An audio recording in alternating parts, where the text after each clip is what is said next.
Game jams. I bet you've heard of them before. A contest where participants try to make a video game from scratch. I've seen plentiful of people make videos about them on YouTube, but never really thought participating in one myself.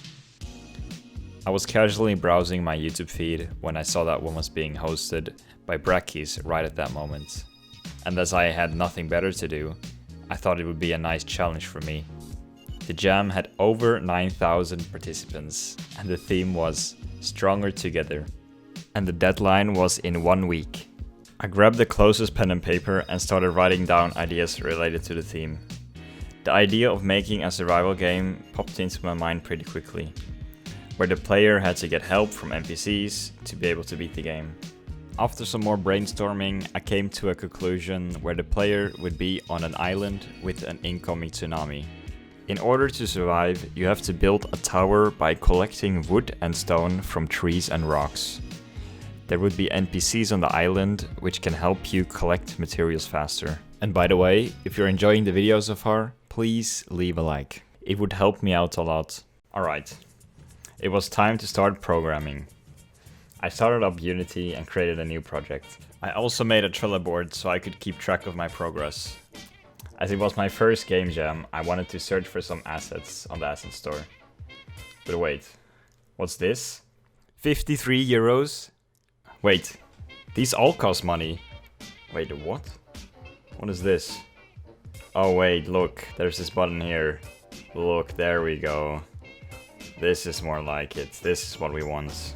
Okay, so I downloaded some low poly assets, a basic player movement script, imported them into the project, and boom, we can now walk around the island. And oh yeah, also underwater. That's already 2 tests done from our list. This is going great so far. Yeah, so I got into a little problem.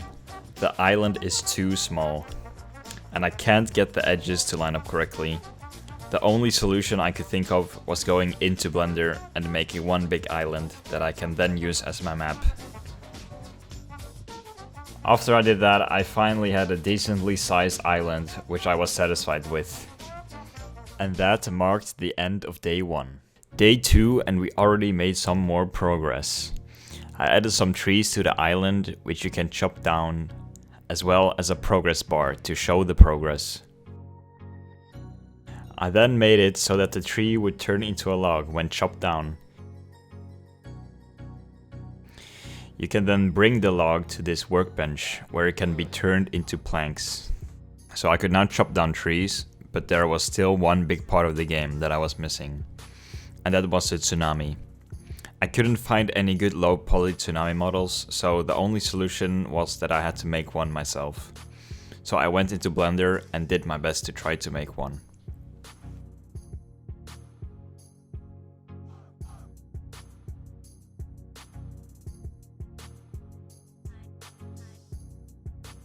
So this is how it turned out. I'm actually quite surprised that it turned out this good. Now I just need to import it into Unity and let it move towards the island. Okay, I imported it now. Let's see if I press play here. Oh my god, it's going so quick. Holy shit! Alright, it was time to add some more decoration to the island. I added more trees as well as some rocks.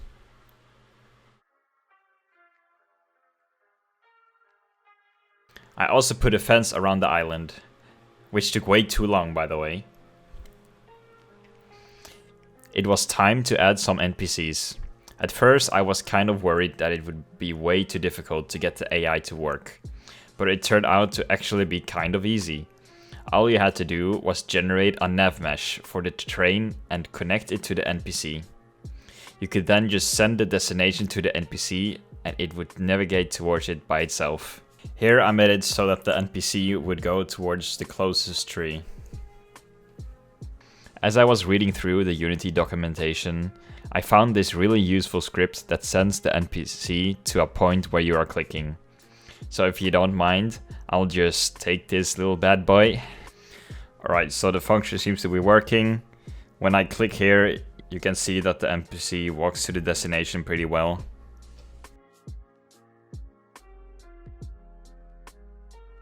And that was the end of day 3. After a good night's sleep, it was time to work more on the NPCs. I had to think through how the NPCs would help the player with collecting the different materials. My initial plan was that the player would have full control over what the NPC would be doing, like collecting materials, chopping down wood, etc. But later realized that it would be too difficult and take way too long to code. So I had to deviate from that idea and make it easier for myself. After all, I did only have 3 days left. As you can see from the clip, I made it so that the player can interact with the NPCs. They then search for the closest tree and chop it down. But there was still a lot of bugs that needed to be fixed. After a lot more work and bug fixes, the NPCs now had animations and would automatically find trees to chop down. Look at him go, he's completely destroying every single tree in his path, nothing can stop him.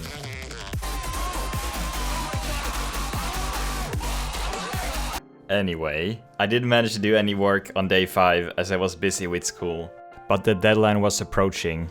I only had 2 days left to finish my game, and I still had a lot of features to add, such as dialogue, building the tower, being able to break rocks, UI, sound effects, music, a start menu, being able to actually beat the game, dying/losing, and fixing bugs.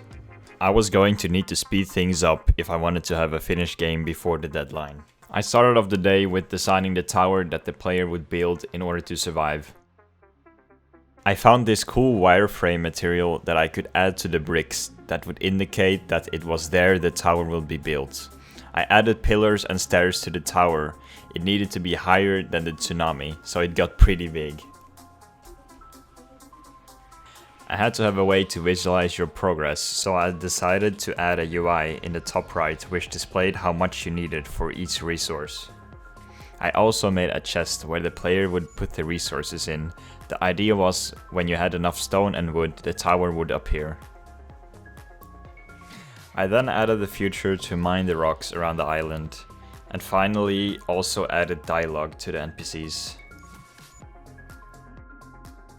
Alright, we're now on the last day. I got a lot done yesterday, but still have a lot of other stuff to add. I created a main menu, game over, and victory screen. But if you want to see the victory screen, you'll have to beat the game yourself. I also added an invisible barrier around the island, so you couldn't just jump into the water. It was then time to add some sounds. The game was pretty boring to play so far without sounds, so I wanted to make some satisfying sounds when you would do specific tasks, like breaking trees and making them into planks. This sound effect right here is actually me breaking a carrot into 2. Sounds pretty satisfying, right? I added some music that I got from the asset store and also managed to do some polishing. And finally, the game was done.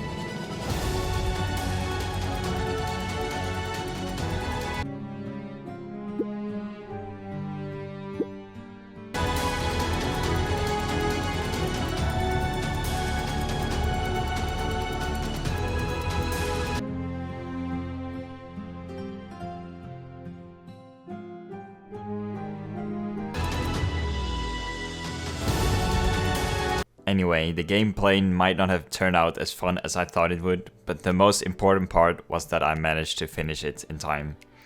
If you'd like to play this incredible game yourself, I left a link in the description to the game page. Overall, I had a great experience with the jam. It was really fun and I learned a lot of stuff, both on what to do and what not to do when creating a game. I will be doing more game jams in the future for sure. If you came this far into the video, you probably enjoyed it, so please consider subscribing. I would appreciate it a lot. You can always unsubscribe if you change your mind. Anyway, that's all I had for this video. Thank you all for watching. Grateful, out.